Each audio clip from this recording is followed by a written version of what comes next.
एक लक्षात घ्या, तुमचं काम काय आहे पहिले लक्षात घ्या. आता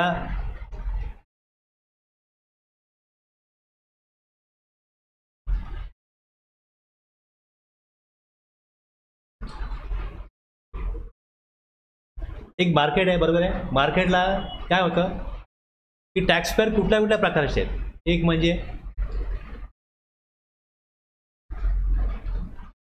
मॅन्युफॅक्चरर, बरोबर आहे. दुसरं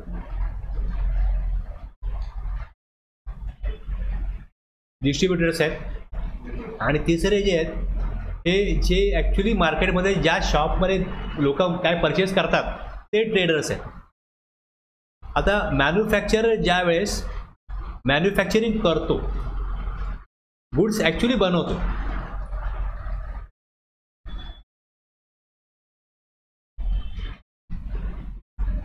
आता जे गुड्स बनवतो, तुमचा काय अनुभव आहे, 100% गुड्स मार्केटला प्रॉपर बिल देऊन डिस्ट्रीब्युटरकडे पाठवले जातात का, जात असतील का?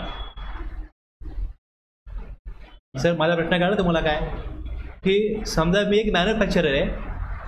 आता जर का मी 1000चे गुड्स बनवले तर 1000चे गुड्स मी जेव्हा मार्केटला पाठवीन तेव्हा मला 1000वरती इन्कम टॅक्स भरायला लागेल, 1000वर GST भरायला लागेल, बरोबर आहे. आता जर हे 1000चे गुड्स मार्केटला गेले तर प्रॉपर गव्हर्नमेंटला टॅक्स मिळेल, बरोबर आहे. आता अशा प्रकारे जेवढे गुड्स बनवले जातील तेवढे गुड्स 100% मार्केटला जातात का, जात असतील का?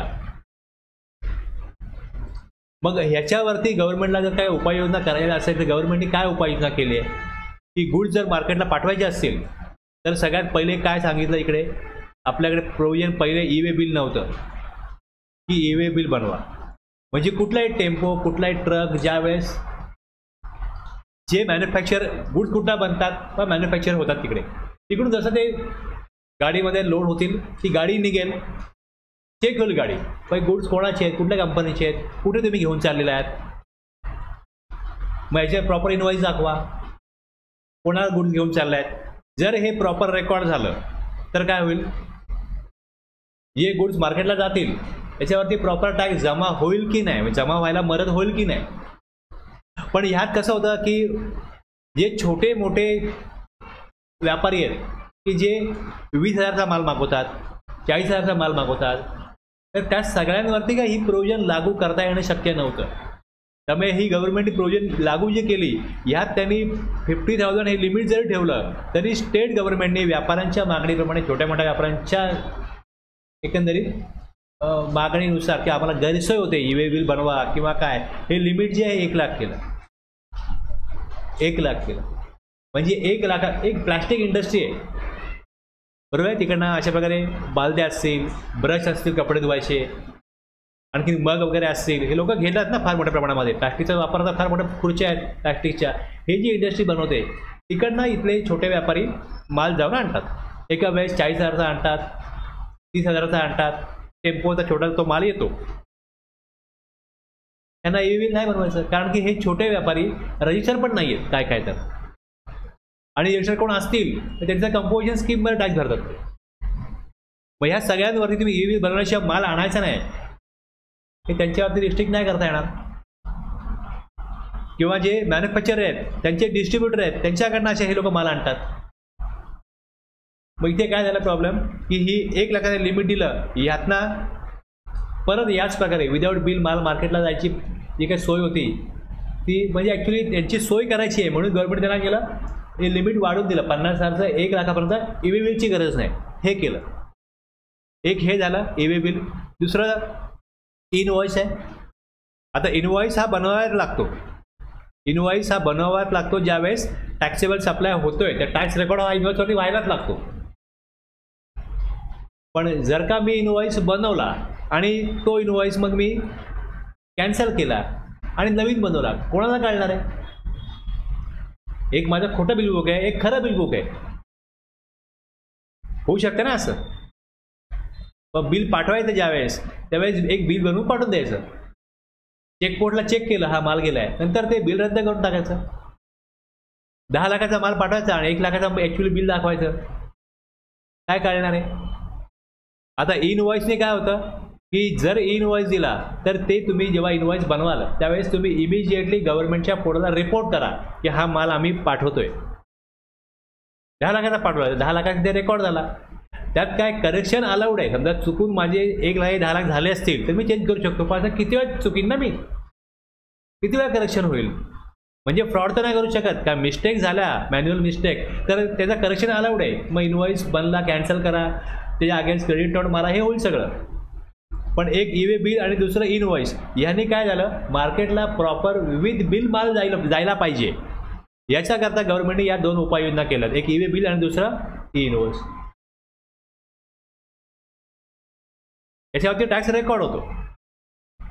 इनवॉइस हे एक डॉक्युमेंट आहे ना, कोण कोणाला माल विकतोय, सेलर कोण आहे, बायर कोण आहे, आणि त्याच्यावरती कुठले गुड्स चाललेत, त्याचा GSTचा टॅक्स रेट काय आहे, टॅक्सेबल व्हॅल्यू किती आहे, GST किती आहे, हे रेकॉर्ड होईल.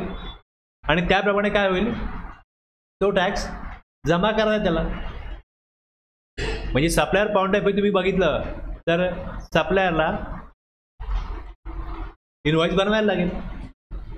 आता हे जे टॅक्स पेअर आहेत, जे मॅन्युफॅक्चर आहेत, डिस्ट्रीब्युटर आहेत, ट्रेडर्स आहेत, ह्यांना हे बनवायला सांगितलं इनवॉइस किंवा काही बिल बनवायला दिलं. आता जर का विदाऊट बिल माल बनत असेल तो ठेवला कुठे जात असेल,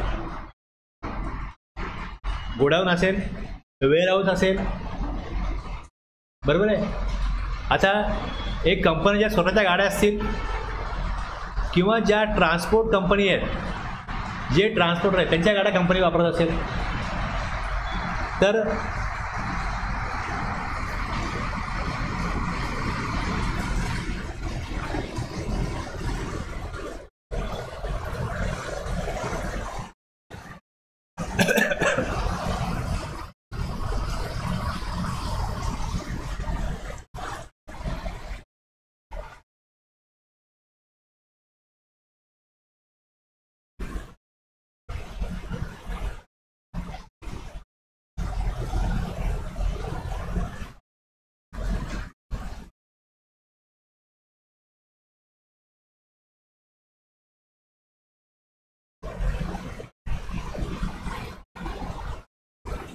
सिस्टम कसा चालतो ना हे पहिले लक्षात घ्या, तर तुम्हाला बऱ्याच गोष्टी कळतील.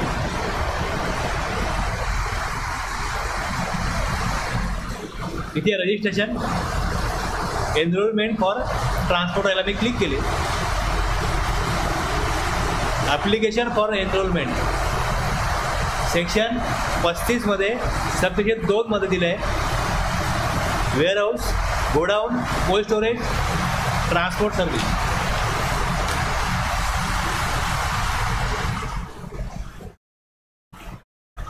जर माझं कोल्ड स्टोरेज असेल, वेअर हाऊस असेल आणि मी कोणाचे गुड्स त्यात ठेवण्याचं भाडं घेत असेल आणि जर माझा ॲग्रिगेट टर्नओव्हर 20 लाखाच्या पुढे गेला तर मला रजिस्ट्रेशन कंपल्सरी होईल. पण जर मी नवीन गोडाऊन ओपन केलं, वेअर हाऊस ओपन केलं, तरीही मला सेक्शन 35(2) प्रमाणे इथे एनरोलमेंट नंबर घ्यायला लागतो. मला टॅक्स द्यायचा नाही आहे, कारण की मी कुठल्याही प्रकारे रजिस्ट्रेशन घेत नाही आहे. पण गव्हर्नमेंटकडे माहिती गेली पाहिजे की बाबा हे आपल्या एरियामध्ये एवढे कोल्ड स्टोरेज आहेत, एवढे वेअर हाऊस आहेत, एवढे ट्रान्सपोर्टर आहेत, यांची माहिती गव्हर्नमेंटला असली पाहिजे. आणि जर गव्हर्नमेंटला गरज वाटली तर ते या कोल्ड स्टोरेजमध्ये, वेअर हाऊसमध्ये जाऊन इन्स्पेक्शन करू शकतात. सेक्शन 35-36 जो आहे हा अकाउंट रेकॉर्ड्स आहे, ज्यामध्ये हे दिलं आहे की या ट्रान्सपोर्टरनी, कोल्ड स्टोरेजनी जर का कोणाचे गुड्स ठेवले असतील तर ते गुड्स व्यवस्थित अशा प्रकारे ठेवले पाहिजे की जर तिकडे गव्हर्नमेंट डिपार्टमेंटचे लोक आले आणि सांगितलं की आम्हाला हा तुम्ही ह्या माणसाचा हा GST नंबर याचे गुड्स किती दाखवा, त्यांना इमिजिएटली दाखवता आले पाहिजे. टॅक्स पेअर वाईज त्यांना गुड्स दाखवता आले पाहिजे. किंवा ह्या टॅक्स पेअर हा नंबर आहे, ते गुड्स किती दाखवा. मग त्यांनी ते गुड्स रिपोर्ट केलेत का, गुड्सची मुवमेंट केली, ई-बिल बनवलं आहे का, इनवॉइस बनवलं आहे का. ज्यावेळेस गुड्सची मुवमेंट होते, सप्लाय करता हो, सप्लाय असो अगर नसो, ई-बिल बनवायला लागतं. आता ॲमेझॉनला वगैरे बघा, काय असं सीझन वगैरे असतो त्यावेळेस असा मोठा सेल लावतात. मोबाईल असो, TV असो. समजा एक TVचा सेल आहे, तर ही दिल्लीची कंपनी आहे आणि मुंबईमध्ये त्यांना समजा ऑर्डर मिळणार असतील, ते काय करतात, दिल्लीवरून ते टी व्ही बनवून मुंबईमध्ये आपल्याकडे तळोजा वगैरे गोडाऊन आहेत, त्या गोडाऊनमध्ये हे टी व्ही आणून तिथे एक 100, 200, 500 त्याचं जे टार्गेट असेल तिकडे हे टी व्ही आणून ठेवले जातात. आता ज्यावेळेस मुवमेंट होईल या टी व्हीची तिकडनं दिल्लीवरनं मुंबईला, तेव्हा डिलिव्हरी चलन बनवतील. डिलिव्हरी चलना थ्रू याचं काय होईल, ई बनेल आणि तेवढे दिल्ली टू गोडाऊन जे असेल तिकडे जे कोल्ड स्टोरेज आहे, वेअर हाऊस आहे, तिकडे येऊन काय होईल, हे टी व्ही ते स्टोअर करतील. मी ऑर्डर नोंदवली, तुम्ही ऑर्डर नोंदवली ॲमेझॉनवरती, फ्लिपकार्टवरती, तर ॲमेझॉन किंवा फ्लिपकार्ट काय करतं, तिकडनं ते उचलतं आणि तुमच्या माझ्या घरी आणून हे डिलिव्हरी करतं. मग तिकडनं जेव्हा परत निघेल तेव्हा तिथे परत काय होईल, माझा इनवॉइस बनला आहे आता ॲमेझॉनवरती, माझा इनवॉइस बनला आहे. मग त्या इनवॉइसवरून माझ्या ॲड्रेसवरती काय होईल, डिलिव्हरी होईल. हे सगळं EV बिल थ्रू व्हायला पाहिजे, बरोबर आहे. पण ज्या प्रकारे जेव्हा विदाऊट बिल, समजा तिकडनं 100 टी व्हीच्या ऐवजी 200 टी व्ही आणले, दाखवलं तिकडे, समजा 1000 टी व्ही निघाले, 800चे 1000 टाकले, 1000 ते 1000 काय मोजू शकत नाही ना. पण जर कुठे अशी टीप मिळाली की ह्यांनी 1000 टी व्ही बुक केलेत आणि 800 दाखवले EV बिलला, तर कुठे गेलेत, त्या वेअरहाऊसला गेलेत, तिकडे जाऊन छापा टाकून इन्स्पेक्शन करून तिकडे डिपार्टमेंट बघू शकतं की बाबा 800 ते 1000 आहेत. लक्षात घ्या, एक EV बिल आहे, दुसरं इनवॉइस आहे, तिसरं अशा प्रकारे इन्स्पेक्शन करता येतं वेअरहाऊसचं, गोडाऊनचं. त्यामुळे हा रूल बनवला आहे, ही तरतूद केले सेक्शन 35(2) मध्ये की सर्व अनरजिस्टर्ड जे वेअरहाऊस, कोल्ड स्टोरेज, गोडाऊन असतील त्यांनी एनरोलमेंट नंबर घेणं कंपल्सरी आहे. एनरोलमेंट नंबर घेतला म्हणजे त्यांची ॲड्रेस आणि इन्फॉर्मेशन गव्हर्नमेंटकडे उपलब्ध आहे. आलं लक्षात. आता जर तुम्ही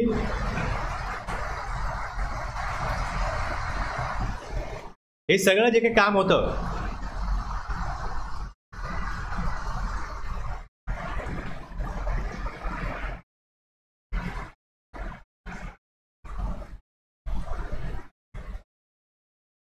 इथे ऍक्ट आहे, रूल्स आहे, फॉर्म्स आहे, नोटिफिकेशन्स आहे, सर्क्युलर आहे, इन्स्ट्रक्शन आहे, बरोबर आहे.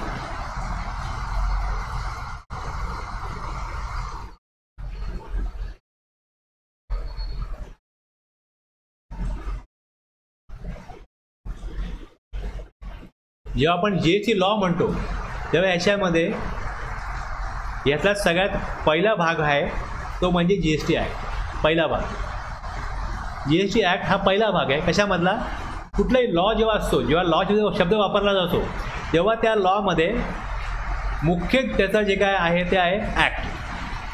दुसरं आहे रूल्स, तिसरं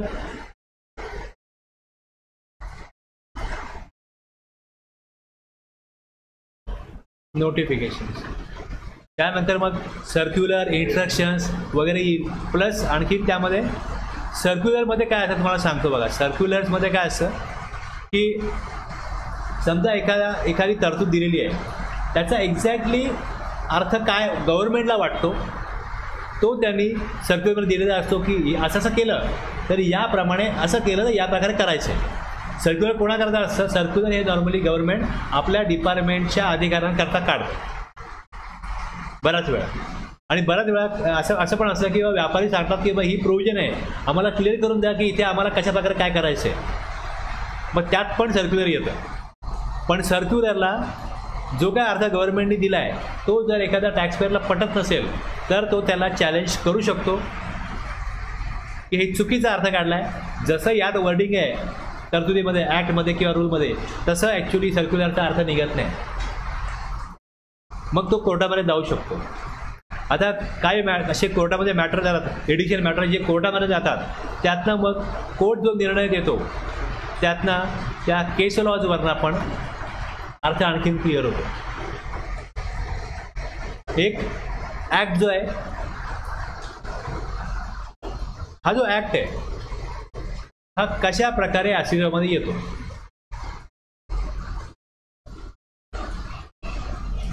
लक्षात घ्या, तुम्हाला मी सांगितलं की ॲक्ट, रूल्स, नोटिफिकेशन, सर्क्युलर, केस लॉज हे सगळं आहेत.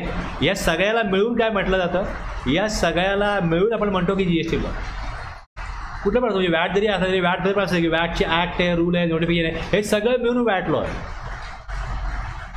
लॉ ही वाईट टर्म आहे. ॲक्ट म्हटलं का ॲक्टमध्ये मी इथे हे काढीन, GST मध्ये आलो, इकडे ॲक्टला क्लिक केलं, इथे हा CGST ॲक्ट काढला, तर यात तुम्हाला 174 सेक्शन दिसतील. हे चॅप्टर आहेत आणि या चॅप्टरमध्ये तुम्हाला इकडे सेक्शन दिसतात. या सेक्शनमध्ये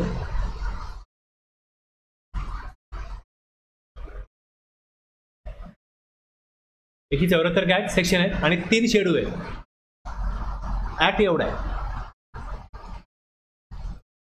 आलं लक्षात? हा ॲक्ट आहे. आता माझा प्रश्न एवढाच आहे की कुठलाही जो ॲक्ट असतो याला ॲक्ट म्हटलं जातं, हा कशा प्रकारे अस्तित्वामध्ये येतो, कोण बनवतं? संसदेमध्ये बनतो, बरोबर आहे. जर राज्याचा कायदा असेल तर राज्याच्या विधिमंडळात बनतो आणि केंद्राचा कायदा असेल तर केंद्राच्या पार्लमेंटमध्ये. आता इकडे जर का CGST हा केंद्राचा कायदा आहे, बरोबर आहे. हा जो कायदा आहे केंद्राचा, हा 543 लोकांचं जे संसद आहे त्यांनी मिळून संमत केलं. आणि जो आपल्याकडे SGST ॲक्ट आहे, जे आपल्याकडे 288 ना, जे लोक असतील यांनी मिळून काय केलं आहे, आता ज्यावेळेस कुठलाही कायदा बनवायचा असतो त्यावेळेस त्याचं विधेयक, मराठी शब्द विधेयक आहे ना आणि इंग्लिशमध्ये बिल,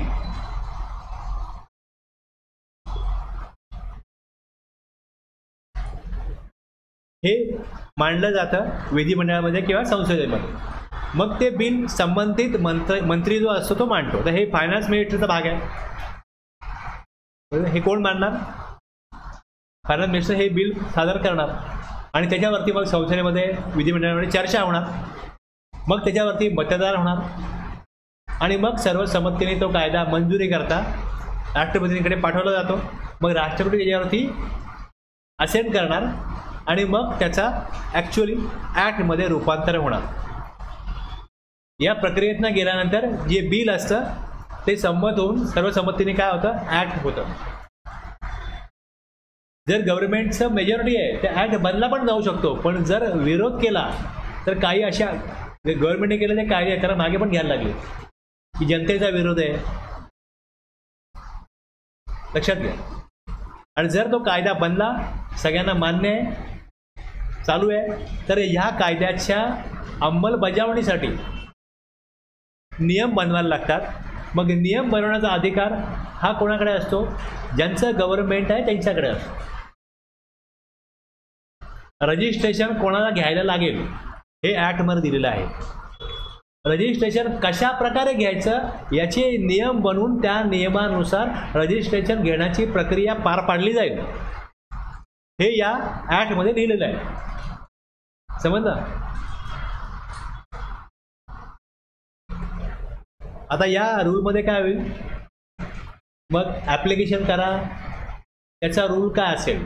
रूल 8 मध्ये ॲप्लिकेशन आहे, ॲप्लिकेशन फॉर रजिस्ट्रेशन. मग ॲप्लिकेशन कोण करेल?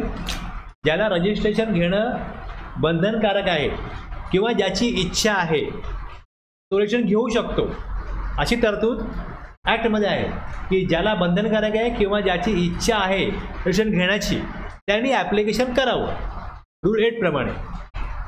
मग तो ॲप्लिकेशन करेल. ॲप्लिकेशन केल्यानंतर मग डिपार्टमेंट आलेल्या ॲप्लिकेशनची काय करेल? छाननी करेल, व्हेरिफिकेशन करेल, डॉक्युमेंट त्याला जे जोडलेले आहेत ते बरोबर आहेत की नाही करेल, आवश्यकता असल्यास आणखी डॉक्युमेंटची मागणी करेल आणि सर्व डॉक्युमेंटची कागदपत्रांची पूर्तता योग्य प्रकारे झाल्यानंतर रूल 10 प्रमाणे त्याचं जे ॲप्लिकेशन आहे हे काय करेल? स्वीकारेल, ॲक्सेप्ट करेल, ॲप्रूव्ह करेल आणि त्याला GST नंबर, GST सर्टिफिकेट जे आहे हे अलोकेट केलं जाईल. रूल 8, 9, 10 म्हणजे रूल जे आहेत, जे काय टॅक्सपेअरला काम करायचं आहे, जे काय ॲक्शन काहीतरी प्रोसिजर करायची आहे, या प्रोसिजर करण्याकरता रूल असतात. रिटर्न भरायचे आहे, रिटर्न भरणं एक प्रोसिजर आहे. मग रिटर्नमध्ये कशा प्रकारची माहिती भरायची, काय माहिती भरायची, हे सगळं रूलमध्ये दिलेलं आहे. एक जेव्हा रूल येतात तेव्हा रूलमध्ये जी माहिती भरायची आहे त्याचे फॉर्म्स येतात. ॲप्लिकेशन करायचा अर्ज पाहिजे ना, मग असे वेगवेगळे अर्ज जे आहेत ते फॉर्म्स हे त्यामधनं येतात. आणि जर मी यादी काढली फॉर्म्सची,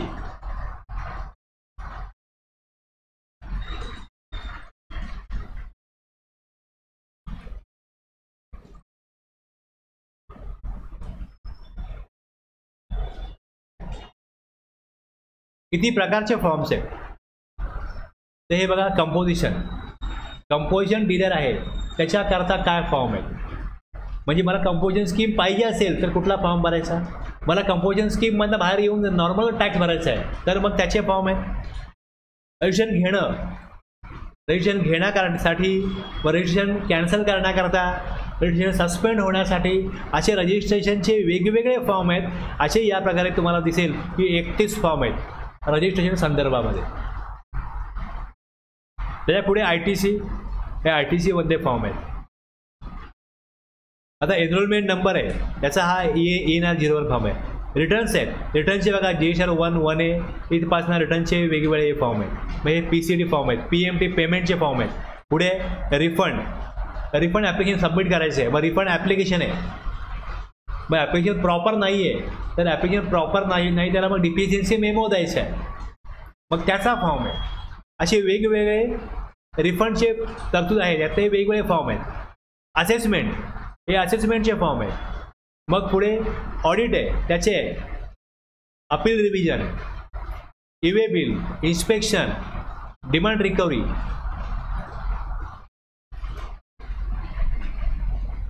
आलं लक्षात.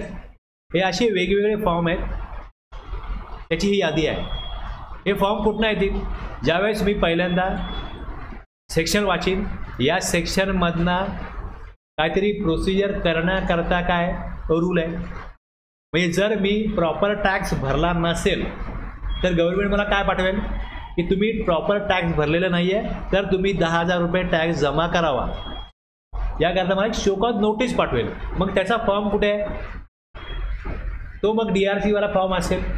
जर मला मान्य आहे की मी टॅक्स देणं लागतो, तशी नोटीस येईल माझ्याकडे, डिमांड ऑर्डर येण्या अगोदर मी टॅक्स जमा करू शकतो.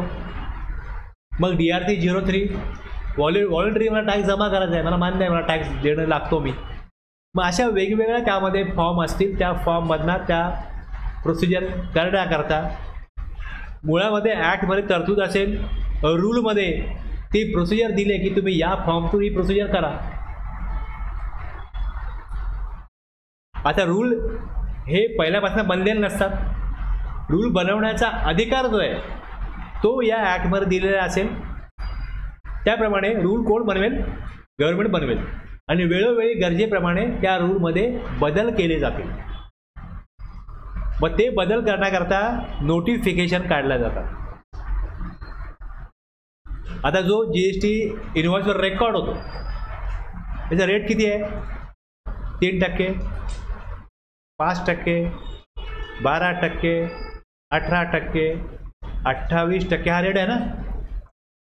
आता ज्यावेळेस हा कायदा बनवला गेला, ॲक्टमध्ये काय दिलं की CGST ॲक्टमध्ये 20%हून जास्त टॅक्स रेट असणार नाही.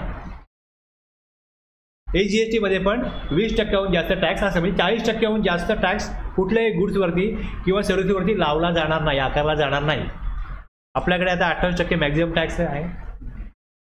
तर गव्हर्नमेंटला वाटेल त्यांच्या,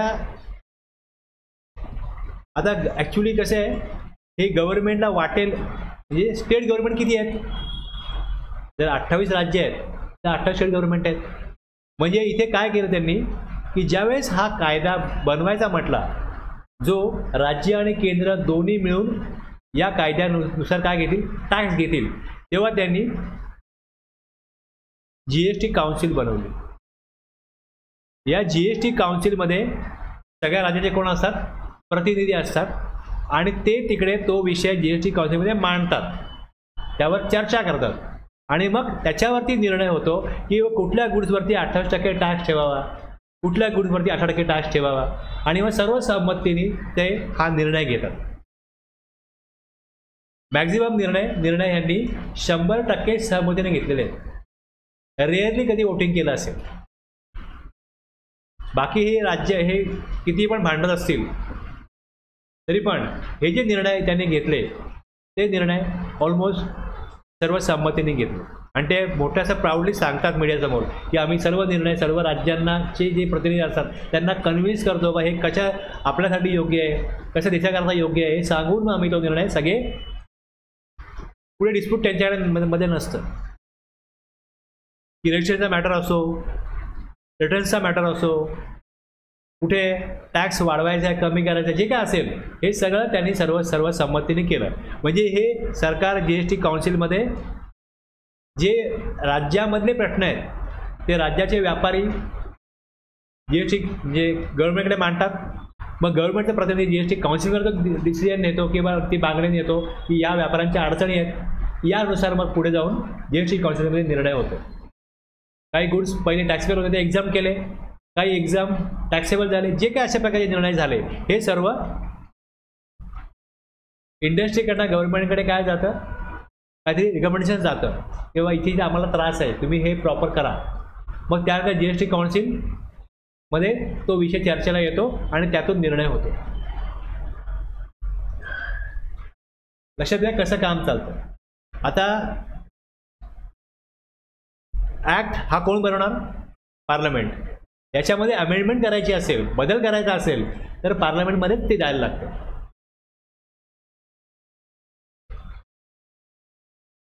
जेवढे वेळा बदल झालेत, जितक्या वेळा बदल झालेत तितक्या वेळी तुम्हाला दिसतील इथे फायनान्स ॲक्ट आहे.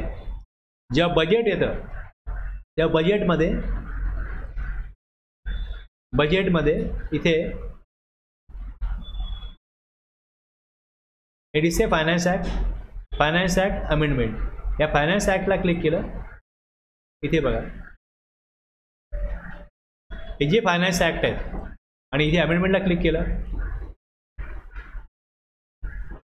एकतर काय होतं, जर अमेंडमेंट करायची असेल तर जसं CGST अमेंडमेंट ॲक्ट 2018 या प्रकारे त्यांना बिल द्यायला लागतं पहिले, किंवा CGST अमेंडमेंट बिल कुठले सेक्शन्स आहेत त्यामध्ये काय बदल करायचे हे द्यायला लागतं स्पेशली. आणि जर बजेट जेव्हा असतं, बजेटमध्ये काय असतो, फायनान्स ॲक्ट असतो. आणि या फायनान्स ॲक्टमध्ये तुम्हाला दाखवतो मी एक फायनान्स ॲक्ट कसा आहे, तुम्हाला आयडिया येईल.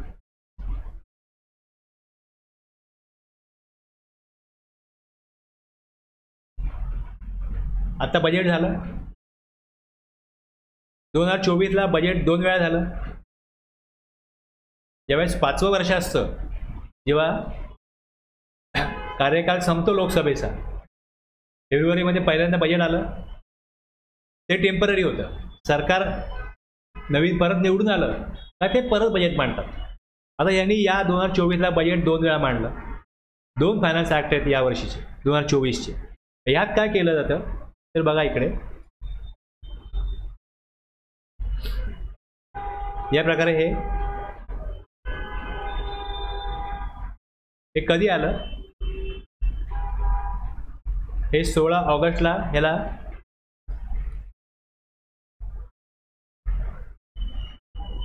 assent of the president. The following act of parliament received the assent of the president on the 16th August आलं. आणि हे फायनान्स ॲक्ट नंबर 2 आहे, 16 ऑगस्टला आला हा. यामध्ये an act to give effect to the financial proposal of the central government for the financial year 24-25 साठी chapter 1 मध्ये हे दिलंय. फायनान्स ॲक्ट नाव काय याचं, इथे म्हटलं same as otherwise provided in this act section 2 ते 87 हे 1 एप्रिलपासूनच लागू झाले. असं काय होईल इकडे, डीम टू बी, डीम म्हटलं काय होईल, मानलं जाईल तेव्हाच लागू झाले. आणि 114 ते 157 हे सेक्शन जे आहे हे GSTचे आहे. 114 ते 157 इथे खाली बघा, हे मला दिसतं इकडे. हे पहिला काही भाग जाईल इन्कम टॅक्सचा.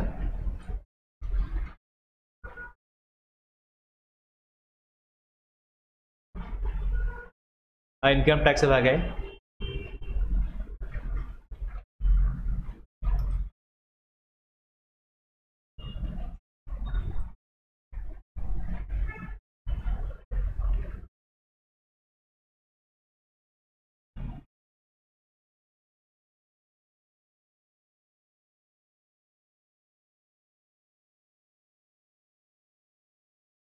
हा कस्टमचा लिस्ट आहे.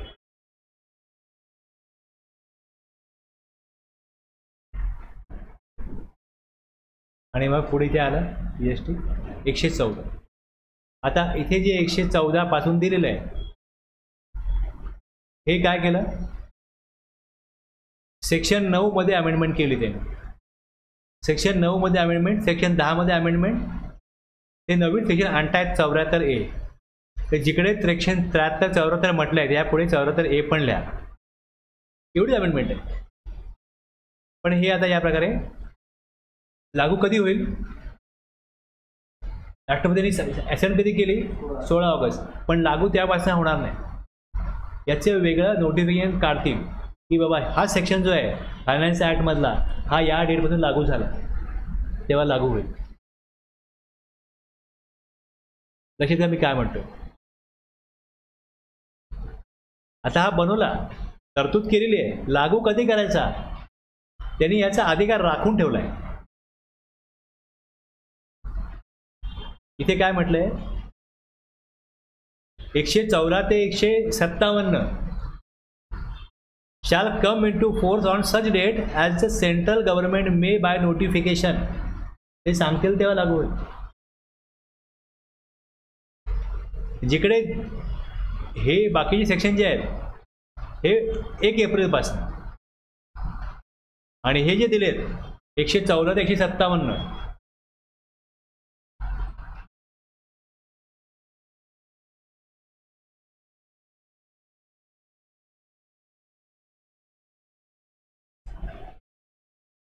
आलं लक्षात. आता इकडे जे तुम्ही डिमांड वगैरे डिपार्टमेंटकडनं पाठवलं जातं ते पाठवलं जातं सेक्शन 73 किंवा 74 मधलं. आता हे 2 सेक्शन जे आहेत हे डिलीट होणार आहेत या 24-25 सालापासून, आणि तिकडे हा 74 हे जो आहे the following section shall be inserted. 74 insertion of new section 74. Okay. आणि 73 मध्ये आणि 74 मध्ये काय अमेंडमेंट दिलेली आहे त्यांनी. ओके. हे बघा, डिटर्मिनेशन ऑफ टॅक्स पुढे pertaining to the period up to financial year 23-24 पर्यंत 73 तरतूद लागू होईल. 74 पण लागू होईल 23-24 पर्यंत. आणि मग पुढे 74A पासून पुढे डिमांड रिकव्हरीची प्रोसिजर त्यांना घ्यायची. म्हणजे हे 2 सेक्शन संपतात, याचा इफेक्ट संपतो 23-24 या वर्षानंतर. पुढे 1 एप्रिल 24 पासून 74A मध्ये दिलेलं आहे त्याप्रमाणे डिमांड रिकव्हरी होईल, त्याप्रमाणे होईल. दोन्ही सेक्शन एकत्र करून the provision of this section shall be applicable for determining of tax pertaining the financial year 24-25 onwards हे केलं.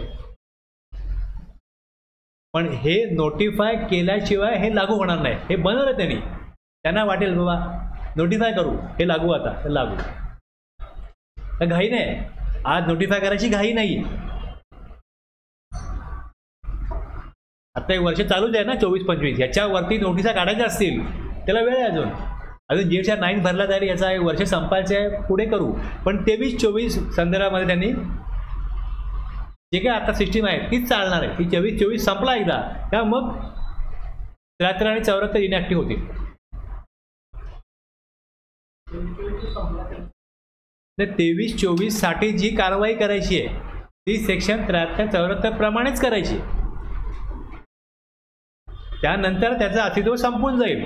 1 एप्रिल 24-25 पुढच्या वर्षाकरता जे काही करायचं आहे कारवाई ती सेक्शन 74 प्रमाणे करायची.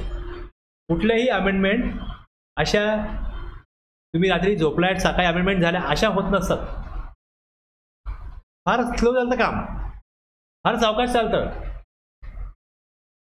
लक्षात घ्या. आता रूल पण बदलणार आहेत. तर रूल काय बदलणार आहेत तर इथे बघा, तुम्ही बघाल GST मध्ये इकडे नोटिफिकेशन जे आहेत ही नोटिफिकेशन आहे. या नोटिफिकेशनमध्ये हे बघा 11 ते 13 फायनान्स ॲक्ट दिसेल मला. Finance act number 1, finance act number 1 मध्ये GSTच्या फक्त 3च अमेंडमेंट होत्या. फक्त 3च अमेंडमेंट होत्या. मला काढून दाखवतो मी.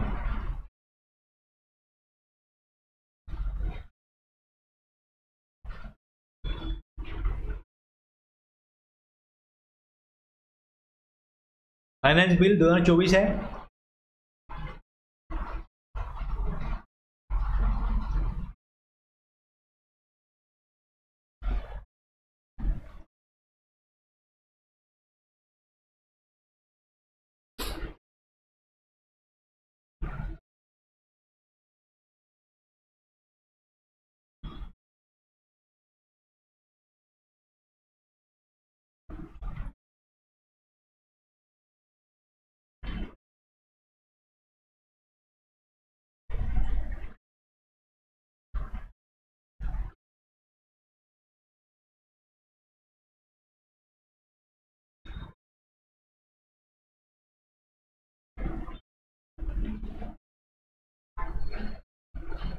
हे बघ, याच्यामध्ये हा जो सेक्शन दिसतोय यात काय दिलंय, इनपुट सर्व्हिस डिस्ट्रीब्युटरची त्यांनी व्याख्या चेंज केली. आणि सेक्शन 20 जो आहे IIDचा इनपुट सर्व्हिस डिस्ट्रीब्युटर यात त्यांनी स्वतःला बदल केला. आणि 122A जो आहे हा एक पेनल्टी प्रोव्हिजन त्यांनी नवीन आणली.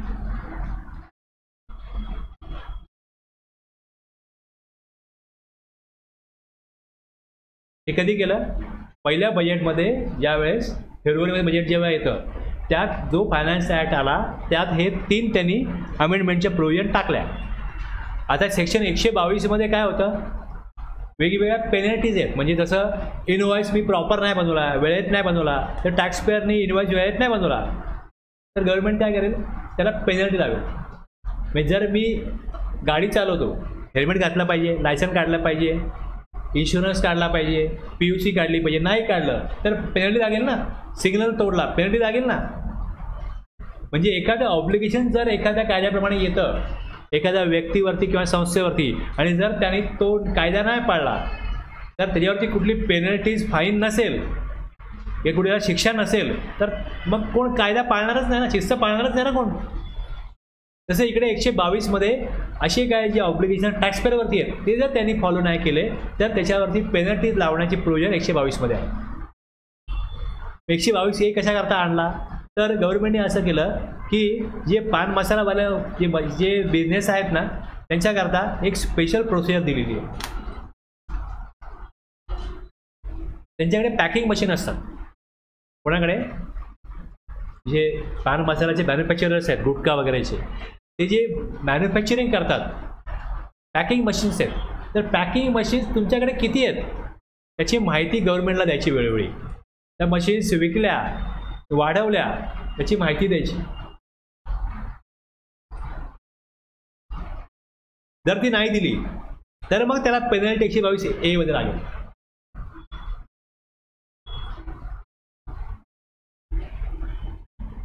जो तुम्हाला मी पहिले मुद्दा सुरू केला की विदाऊट बिल मार्केटला माल पाठवला जातो ना, बरोबर की नाही. आता एखाद्याकडे समजा 10 मशीन्स आहेत, 10 पॅकिंग मशीन्स आहेत. तर या packing मशीन्सवरती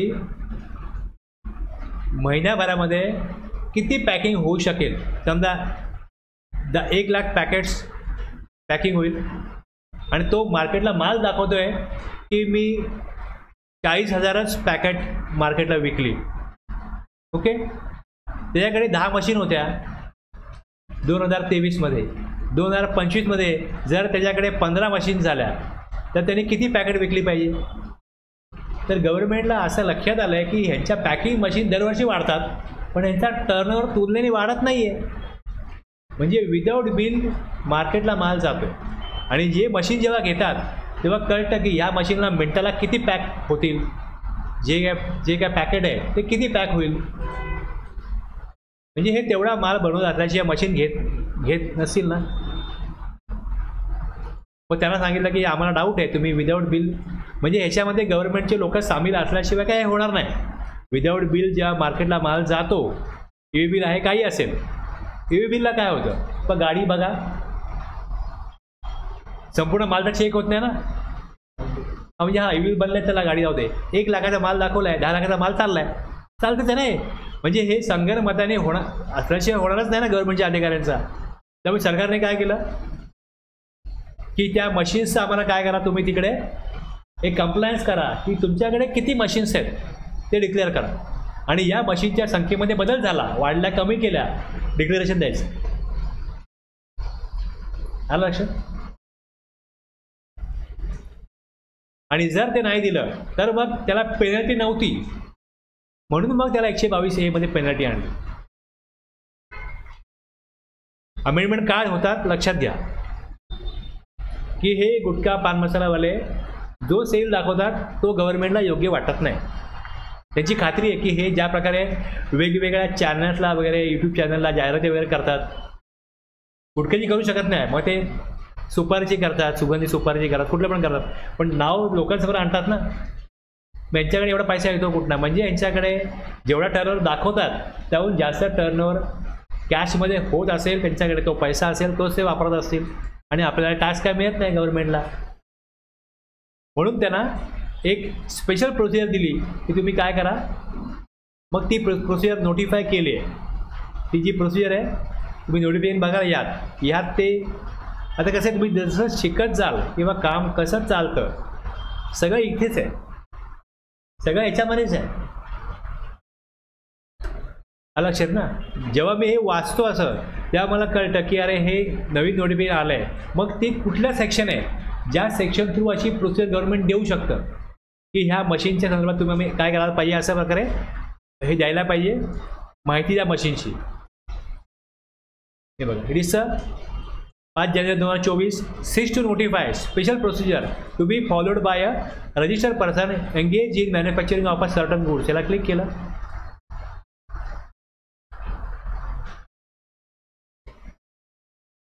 details of packing machine हा त्यांना फॉर्म वेगळा प्रिस्क्राईब केला. या फॉर्ममध्ये ही माहिती द्यायची. पान मसाला आहे ना बघा, हे मॅन्युफॅक्चरर जे आहे, जर्दा, scented tobacco, chewing tobacco with lime tube, हे जे प्रॉडक्ट आहेत हे जे बनवतात यांना या प्रकारे मशीनची माहिती द्यायची. हे दिलं. आता ही माहिती द्यायची आहे. ही देण्याकरता गव्हर्नमेंटकडे अधिकार कुठल्या सेक्शनमध्ये आहे? 148 हा एक सेक्शन गव्हर्नमेंटने बनवला. बघा, रिटर्न्स मला माहिती आहे ना, हे मंथली होते पहिले. क्वार्टरली रिटर्न हा कन्सेप्टच नव्हता GST मध्ये.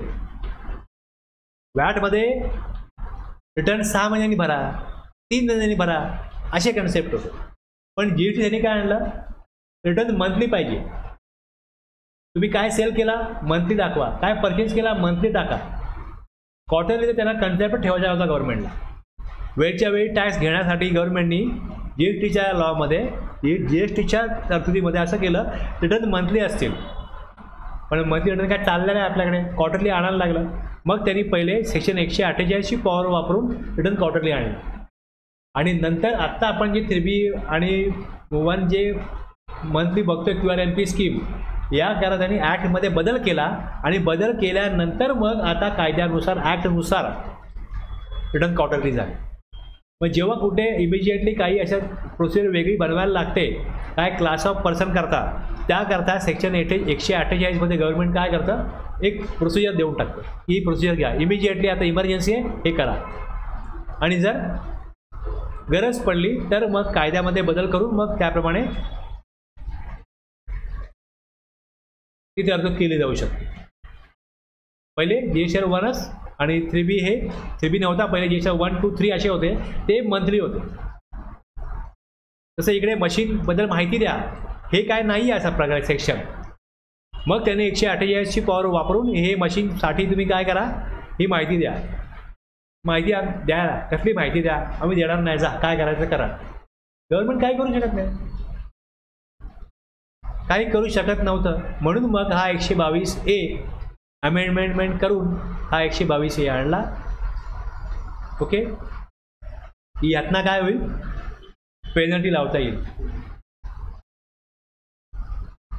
The penalty so imposed is provided that 128 प्रमाणे जी प्रोसिजर दिली आहे त्यांच्याकरता ही पेनल्टी इकडे आहे. A penalty equal to an amount of 1 lakh rupees for every machine not so register हे दिलेलं आहे.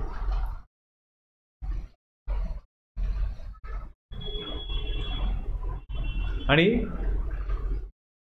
Every machine not so register shall be liable for seizure आणि confiscation. ती जप्त करण्याचा अधिकार पण गव्हर्नमेंटनी स्वतःकडे घेतला. म्हणजे पेनल्टी पण लागेल आणि मशीन जप्त करण्याचा अधिकार पण गव्हर्नमेंटकडे असेल जर ते माहिती देत नाही तर. आलं लक्षात. आता हे त्यांनी काय केलं, फायनान्स ॲक्टला हे टाकलं, 3 सेक्शन टाकले. आता हे 3 सेक्शन नोटिफाय कधी केले, आत्ता केले बघा. हे नोटिफाय कधी केले हे तुम्ही बघाल, 6 ऑगस्टला केले होते. 6 ऑगस्टला. तुम्हाला समजतं ना काम कसं चालतं. म्हणजे जो ॲक्ट बनवला गेला GSTचा जेव्हा BJP गव्हर्नमेंट आलं त्यावेळेस त्यांना नवीन कायदा आणायचा होता. कुठला, GSTचा. तर थोडं लक्षात घ्या की ज्यावेळेस त्यांनी हा नवीन कायदा आणला त्याच्या अगोदर कन्सेप्ट काय होता की राज्याचे वेगळे कायदे होते आणि केंद्राचे वेगळे कायदे होते. म्हणजे एक आपल्याकडे बेस आपला लॉ काय,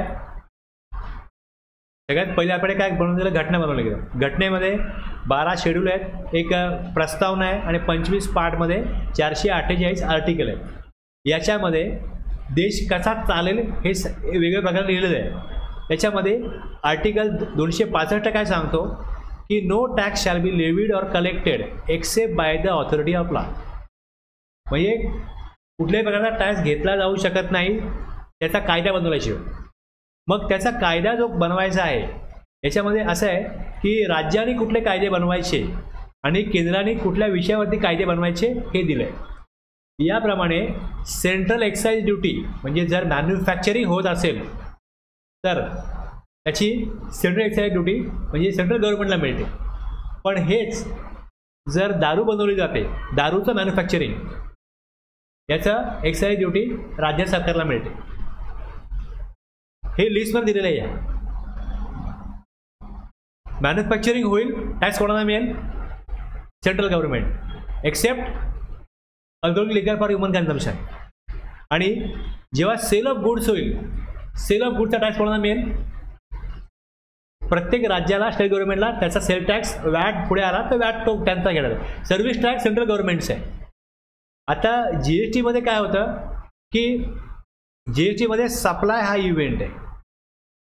जर गुड सर्व्हिसेसचा सप्लाय होईल तर राज्य आणि केंद्र दोघंही मिळून टॅक्स घेऊ शकतील.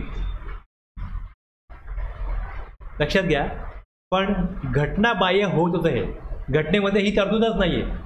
म्हणजे पहिले घटना दुरुस्ती करण्याची गरज होती, घटना दुरुस्ती करण्याची पहिले गरज होती.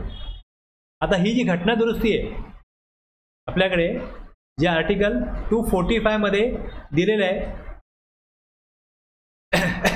की राज्य आणि केंद्रामध्ये subject to the provision of constitution parliament make law for article 245 काय म्हणतो की केंद्र कायदा करू शकतो पूर्ण देशाकरता किंवा देशातल्या काही भागाकरता, आणि राज्याचं असं आहे की राज्य कायदा करू शकतं संपूर्ण राज्याकरता किंवा राज्याच्या काही भागाकरता.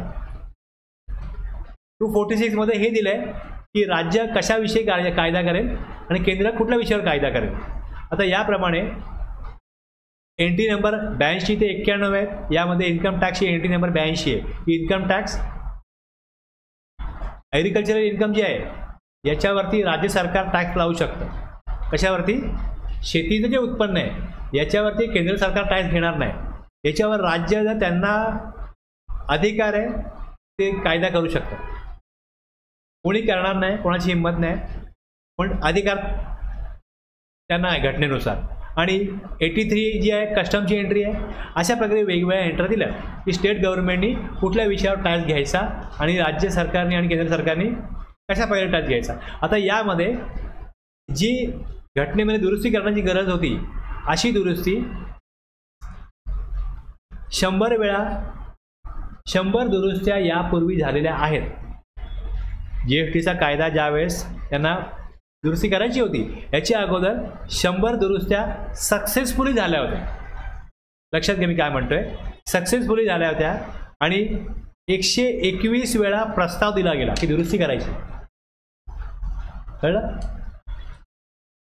21 प्रस्ताव अमान्य झाले आणि 100 मान्य झाले. आणि ही GSTची जी आहे ही 121वी दुरुस्ती झाली आणि 122वा प्रस्ताव होता.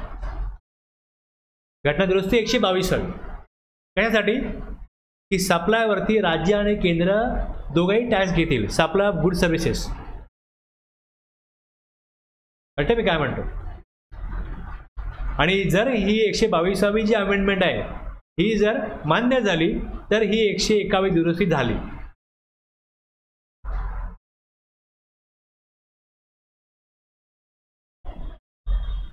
याप्रमाणे त्यातला एक आर्टिकल 269A टाकला. एक आर्टिकल 279A मध्ये GST काउन्सिल बनवलं गेलं. आता आपण जेव्हा जेव्हा बघतो दर महिन्याला GST काउन्सिलची मीटिंग होते. मग GST काउन्सिलचं कार्य काय की तिकडे जे फायनान्स मिनिस्टर केंद्राचे आहेत ते कोण असतील? अध्यक्ष असतील. आणि बाकी राज्याचे जे फायनान्स मिनिस्टर किंवा मुख्यमंत्री ज्याला नेमतील तो व्यक्ती काय असेल? GST काउन्सिलचा सदस्य असेल. आणि हे सगळं मिळून आणि 11 आपल्याकडे काय आहेत? स्पेशल कॅटेगरी स्टेट्स आहेत. 11 काय आहेत? स्पेशल कॅटेगरी स्टेट्स आहेत. 11 राज्यांना वेगळा दर्जा आहे. ती राज्य कुठली आहेत? अरुणाचल प्रदेश, आसाम, जम्मू काश्मीर, मणिपूर, मेघालय, मिझोराम, नागालँड, सिक्कीम, त्रिपुरा, हिमाचल प्रदेश, उत्तराखंड या 11 राज्यांना वेगळा दर्जा आहे. त्यांच्याकडे काही भौगोलिक परिस्थिती अनुकूल नाही. तिथे लोकांचं शैक्षणिक किंवा इतर तिकडे काही वेगळे प्रॉब्लेम्स आहेत. त्यामुळे त्यांच्या राज्यामध्ये जे काय इन्कम होतं त्याच्यावर त्यांच्या राज्याच्या लोकांची प्रगती होऊ शकत नाही. मग त्यांना विशेष अनुदान केंद्राकडनं मिळतं. या 11 राज्यांना ही स्पेशल कॅटेगरी स्टेट्स आहेत. त्यांच्याकरता वेगळी तरतूद GST कायद्यामध्ये करण्याची गरज आहे. मग त्याविषयी काय रजिस्ट्रेशनची प्रोसिजर असेल, कंपोजिशन स्कीम काय असेल, एक्झम्पशन काय असेल, हे सगळं कोण करतं हे बघण्याचं काम कोणाचं आहे? GST काउन्सिलचं आहे. मग GST काउन्सिल याला कायदेशीररित्या आर्टिकल 279A मध्ये काय आलं? एक लिगल व्हॅल्यू आली. राज्याबाहेर जर सप्लाय झाला तर इंटरस्टेट ट्रेड याच्यावरती केंद्र सरकार काय करेल? लेवी करेल. IGST आपण बघतो. IGST इंटरस्टेट सप्लाय झाला तर काय लागेल? IGST. पण याच्यामध्ये राज्य आणि केंद्र दोघांनाही काय मिळेल? वाटणी मिळेल. आर्टिकल 269A प्रमाणे. इंट्रास्टेट सप्लाय झाला तर केंद्र सरकारला एक वाटा मिळेल, राज्याला एक वाटा मिळेल. आणि इंटरस्टेट सप्लाय झाला तर त्याच्यावरती लेवी होईल IGST आणि त्यामध्ये केंद्र आणि राज्य दोघांनाही वाटा मिळेल. या प्रकारे काय केलं गेलं? पहिले आर्टिकल 246A प्रमाणे राज्य आणि केंद्र दोघांनाही टॅक्स घेण्याचा अधिकार प्रदान करण्यात आला या आर्टिकल 246A प्रमाणे. घटना दुरुस्ती केली आणि घटना दुरुस्तीमुळे म्हणजे बघा मला हे सांगण्याचा उद्देश काय?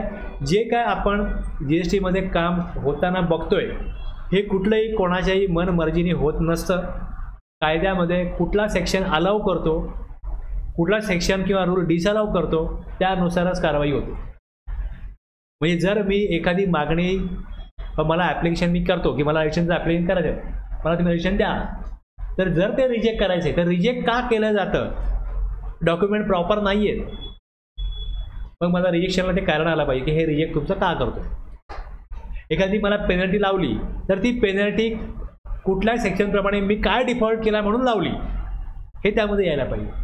म्हणजे या कायद्याची अंमलबजावणी होण्याकरता गव्हर्नमेंट कुठल्या ना कुठल्या अधिकाऱ्यांना डिपार्टमेंटला बनवेल आणि ते लोक काम करतील. पण ते जेव्हा काम करतील तेव्हा त्यांना त्या सेक्शनप्रमाणे ती पॉवर आहे की ह्या सेक्शनप्रमाणे ही पॉवर आहे म्हणून ही पेनल्टी लावली कारण की हा डिफॉल्ट झाला. लक्षात घ्या. आणि जर टॅक्सपेअरला ते मान्य नाही तर त्याला हेच सांगायचं आहे की तुम्ही जे अर्थ काढलाय की या सेक्शनप्रमाणे मी हा डिफॉल्ट केला आहे तो डिफॉल्ट मी केलाच नाही हे मी सिद्ध करीन.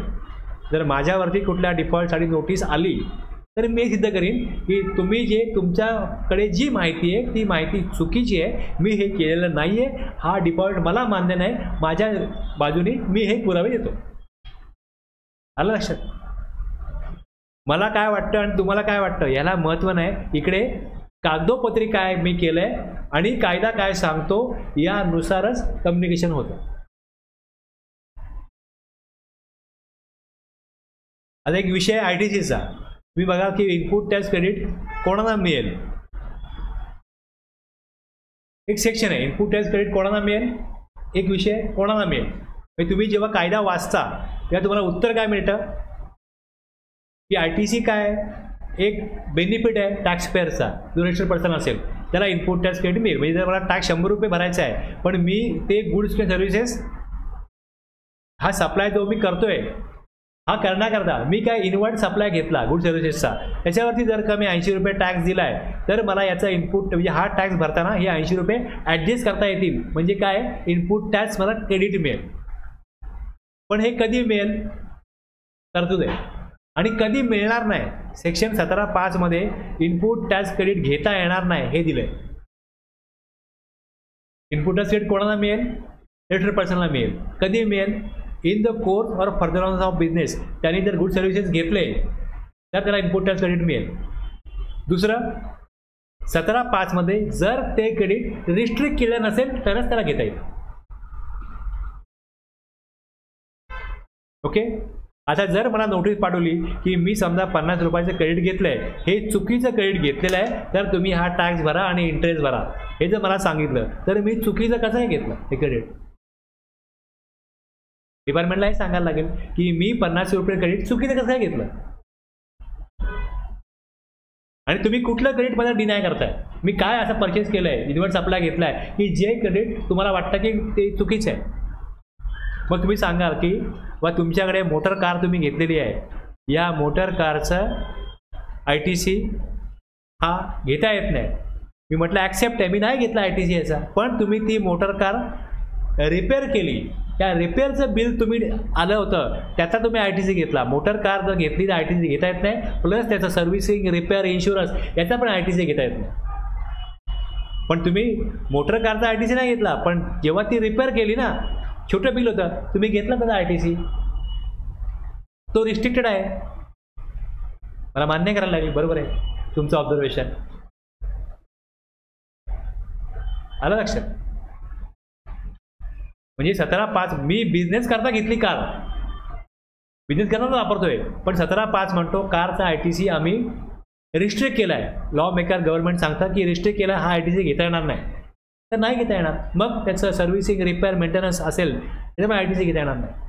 तर हे काम आहे डिपार्टमेंटचं की हे चेक करणं, रिटर्न्स भरले तर हा ITC कुठला घेतोय. मग तुम्हाला ते नियम माहिती पाहिजेत की तरतूद काय सांगते, टॅक्सपेअरचा रोल काय, तो काय करतोय आणि त्यांनी ते नियमात करतो की नाही करतोय हे बघणं कोणाचं काम आहे. ॲड्ज्युडिकेटिंग ऑथॉरिटी ही ऑर्डर काढते, ही नोटीस पाठवतो, हे लक्षात घ्या. एक कंपनी आहे, सर्व्हिसची कंपनी आणि त्यांचं म्हणजे दिल्लीवरून इकडे येतात त्यांचे कर्मचारी, काही हॉटेलमध्ये राहतात, त्या हॉटेलचं ते ITC मागतात. आता बघा, हॉटेलमध्ये जर का राहिले, ओके, प्रॉब्लेम कसा आहे, एक टॉपिक आहे प्लेस ऑफ सप्लाय. एक टॉपिक आहे प्लेस ऑफ सप्लाय. याच्यामध्ये काय प्रोव्हिजन आहे की जर सर्व्हिस दिली गेली इमूव्हेबल प्रॉपर्टीवरती, हॉटेल काय इमूव्हेबल प्रॉपर्टी आहे. मी दिल्लीहून मुंबईला आलो, दिल्लीहून मुंबईला आलो, तर मुंबईचं जे हॉटेल आहे ते मला जे बिल बनवेल ते CGST AGST लावेल. GST हा काय कन्झम्पशन बेस्ड टॅक्स आहे. कुठे झालं कन्झम्पशन? महाराष्ट्रात झालं, मुंबईत झालं. मग CGST AGST स्पेसिफिकली त्याचा सेक्शन आहे, त्यात दिलेलं आहे की इमूव्हेबल प्रॉपर्टीवरती सेक्शन 12 IGST ॲक्टमध्ये आहे, त्यात दिलेलं आहे की CGST AGST लावायचं.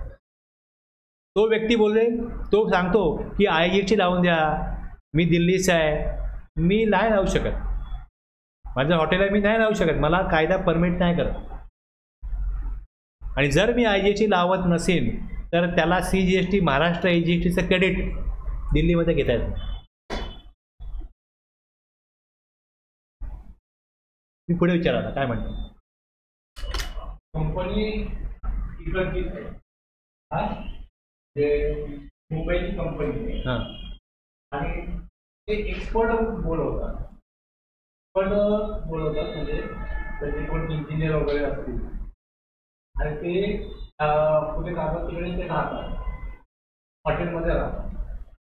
तर ते हॉटेलमध्ये जो खर्च होतो त्यांचा म्हणजे राहण्याचा रेसिडेंट त्याची कंपनी ITC मागते,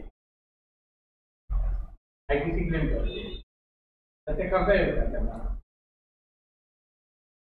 आता ते हॉटेलमध्ये राहिल्या कुठल्या महाराष्ट्रावरच आहे ना. आता ह्यांचा जो काय इथे GST आहे हा CGST AGST आहे, महाराष्ट्रामध्येच राहिलेत. आता बघा एक आणखीन एक सेक्शन असं आहे की फूड अँड बेवरेजेस, याचा ITC नाही मिळत, हा पण ITC ब्लॉक केला. फूड बेवरेजेसवरती खर्च कंपनीने केला असेल, कॅन्टीन असेल, काही असेल, फूड बेवरेजेस याचा ITC ब्लॉक आहे. बघा 17(5) जिकडे ITC ब्लॉक केला आहे तो ITC नाही मिळणार, बाकी तर एलिजिबल आहे. मी तुम्हाला जे सांगितलं की सेक्शन 16(1) बोलतो की बिझनेस करता घेतला invert supply, yes. Documentary proof आहेत, यस. बघा नियम इथे कसं होतं, जर बिझनेस करता इन्व्हर्ट सप्लाय घेतलाय, ओके घेतलाय, तर एक बघा की ॲक्च्युली गुड सर्व्हिसेस रिसिव्ह केल्यात का, एक रिसिपियंटनी केल्यात, सप्लायरला टॅक्स दिलाय का, टॅक्स पेड केला सप्लायरनी, ओके. हा GSTR 2A 2B आलाय, तर मी हा 3B क्लेम करू शकतो. माझ्याकडे डॉक्युमेंटरी प्रूफ आहे, याचा इनवॉइस आहे, 2B आला, इनवॉइस आहे, 2B आला आहे, ॲक्च्युली गुड सर्व्हिस घेतलेत, सप्लायरनी टॅक्स पेड केला आहे, मी 3B क्लेम केला आहे. आणि एक रूल 38 आहे, यात तो ITC रिस्ट्रिक्ट केलेला नाही आहे. तसंच 17(5) पण हा ITC रिस्ट्रिक्ट केलेला नाही आहे, तर तो ITC घेता येतो. आता हे जे सांगतायत या केसप्रमाणे यांच्या गुड सर्व्हिस त्यांनी घेतल्यात, ॲक्च्युली त्यांच्याकडे इनवॉइस आहेत, बिझनेस करता घेतलाय, सप्लायरनी पण टॅक्स भरलाय, हे 3B क्लेम करतायत. 17(5) जर ब्लॉक नसेल तर रिस्ट्रिक्ट कुठल्या बेसिसवरती करणार की तुम्हाला ITC घेता येणार नाही, तुम्ही कुठल्या बेसिसवरती बोलणार. 17(5) काय ब्लॉक क्रेडिट आहे, असं आहे ना. एक ITC घेता येईल हे दिलेलं आहे, रजिस्टर्ड पर्सनला ITC अलाउड आहे हे दिलेलं आहे. आणि 17(5) कुठल्या परिस्थितीमध्ये ITC घेता येणार नाही, म्हणजे अशी कुठली ट्रान्झॅक्शन्स आहेत ज्याचा ITC गव्हर्नमेंट देऊ इच्छित नाही ते दिलं आहे. 17(5) जर का ब्लॉक करत नाही तर आपण कसं कॉमन सेन्स वापरतो, बा इथे असं केलं, हे असं केलं, तर इथे असायला नाही पाहिजे, ते असायला नाही पाहिजे, हे माझं इंटरप्रिटेशन आहे ना, मला वाटतं ना. ते लिहिलंय कुठे की बा अशा प्रकारचं असं मिळणार नाही म्हणून, दिलंय कुठे तसं? किंवा असं कुठलं वाक्य आहे की ज्यात तुम्हाला वाटतं ते त्यात अंतर्भूत होतं असं कुठलं त्यातलं स्टेटमेंट आहे की ज्यात मला वाटतं बा हे यात बसतंय की हे दिलंय तर मी जे म्हणतो ते याप्रमाणे ते नाही आहे तुम्हाला घेता येणार, हे तुम्हाला सांगता आलं पाहिजे. लिटिगेशन मॅटर केव्हा येतात, कोर्ट मॅटर केव्हा जातात की बाबा एखादं स्टेटमेंट आहे मी जे म्हणतोय एक्झॅक्टली वर्डिंग तसं नाही आहे पण त्याचा जो अर्थ निघतोय गर्भित अर्थ त्यानुसार तुम्ही जे केलं आहे ते या स्टेटमेंटनुसार तुम्हाला इलिजिबल नाही आहे, तुम्ही पात्र नाही ते घ्यायला. ते म्हणतात नाही तुम्ही अर्थ काढला हा चुकीचा आहे, हा त्यात बसत नाही. पण जिकडे तुम्ही जो अर्थ काढताय तो कुठे दिलाच नाहीये, ते स्टेटमेंट लांबपर्यंत कुठे नाहीये, तुम्हाला वाटतं तुमचा कॉमन सेन्स तुम्हाला सांगतो रे हे असं नाही असायला पाहिजे, ते नाही असायला पाहिजे हे चालत नाही, ते दिलंय कुठे हे बघायला पाहिजे. जर ती तरतूद त्याला थांबवत नसेल की हा RTC मिळणार नाही. बघा एक तुम्हाला एक्झाम्पल सांगतोय की तुम्ही CSR फंड ऐकलाय, CSR fund corporate social responsibility ऐकलंय. कंपनी लॉ मधला कन्सेप्ट आहे की एखादी कंपनी आहे त्यांना सामाजिक कार्याकरता काही अमाऊंट ही कंपल्सरी खर्च करायला लागेल. आता डीमार्ट आहे, जिल्हा परिषदेची शाळा आहे, तिकडे असे गरीब लोक आदिवासी मुलं शिकतात, तर त्यांना इथल्या स्थानिक आमदारांनी सांगितलं की त्या मुलांना तुम्ही काय करा, बॅग द्या, दप्तर द्या, कंपास पेटी वगैरे द्या, त्यांना काय परवडत नाही तुम्ही त्यांना द्या, प्लस जी घरं आहेत तिकडे तुम्ही काय करा त्यांना टॉयलेट वगैरे बांधून द्या प्रत्येक त्या गावातल्या घरांसमोर. आता ही जी कंपनी ही काय करेल, ते गुड्स परचेस करेल ना, आता गुड्स परचेस करेल. समजा डीमार्टला आपला CSR फंड वापरत आहे, ते गुड्स परचेस करतील, प्लस जे तिकडे टॉयलेट बांधायचे आहेत या करा ते कोणाला कॉन्ट्रॅक्ट देतील. आता त्यांना त्या गुड्सचा किंवा सर्व्हिसेसचा ITC घेता येणार नाही असं म्हणतात त्या गव्हर्नमेंटला. आम्ही बिझनेस करतो म्हणून आमच्यावर तरतूद नाही, म्हणजे आम्ही कंपनी आहोत आणि त्या कंपनीच्या कायद्यानुसार आमचा टर्नओव्हर ठराविक अमाऊंटच्या पुढे गेला तर आम्हाला काय ॲक्टिव्हिटीज करायला पाहिजे. पण त्या ॲक्टिव्हिटीज करण्याकरता गुड सर्व्हिसेस घेतले तर ITC आमचा ब्लॉक का करता तुम्ही. 17(5) मध्ये ITC ब्लॉक नाही आहे. CSR फंडाकरता काय गुड सर्व्हिसेस घेतल्या तर त्याचा ITC ब्लॉक नाही आहे. आणि 16(1) म्हणतो की बिझनेस पर्पज इन्व्हर्ट सप्लाय घेतला, बिझनेसच नसता आमचा तर CSR फंड आमच्यावरती आला नसताना आला. आता याप्रमाणे गव्हर्नमेंटला ITC ब्लॉक करता येत नव्हता, पण गव्हर्नमेंटला ITC ब्लॉक करायचा होता. मग गव्हर्नमेंटने काय केलं, जी इकडे तुम्ही सेक्शन बघायला यायचं आता त्यामध्ये अमेंडमेंट केली.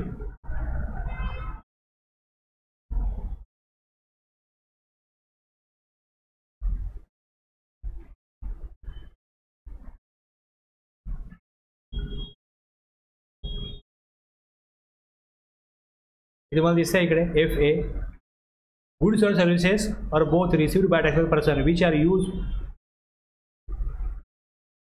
Obligation under corporate social responsibility companies act FA. कळलं. आता आपण काय विचार करणार, हे गव्हर्नमेंट विचार काय करत होतं की CSR फंड वेगळा आहे ना, तुम्ही तुमचा जो रोजचा बिझनेस आहे यात थोडं ते परचेस करताय,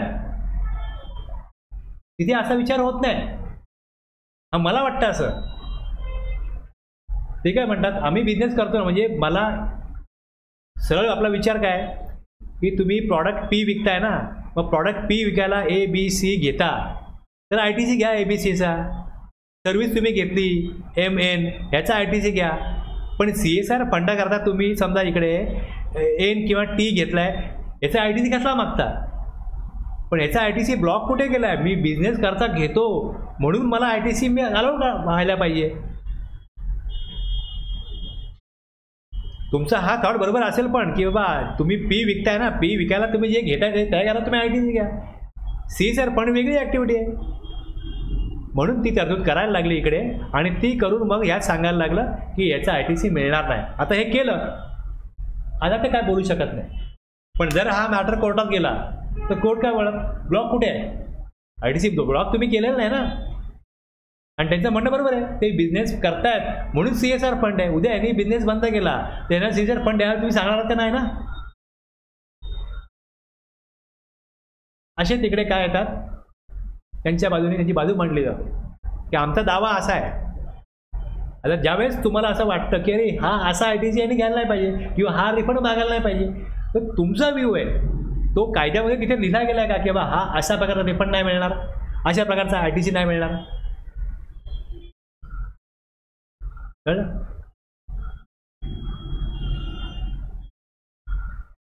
इथे ब्रेक घेऊया. ओके.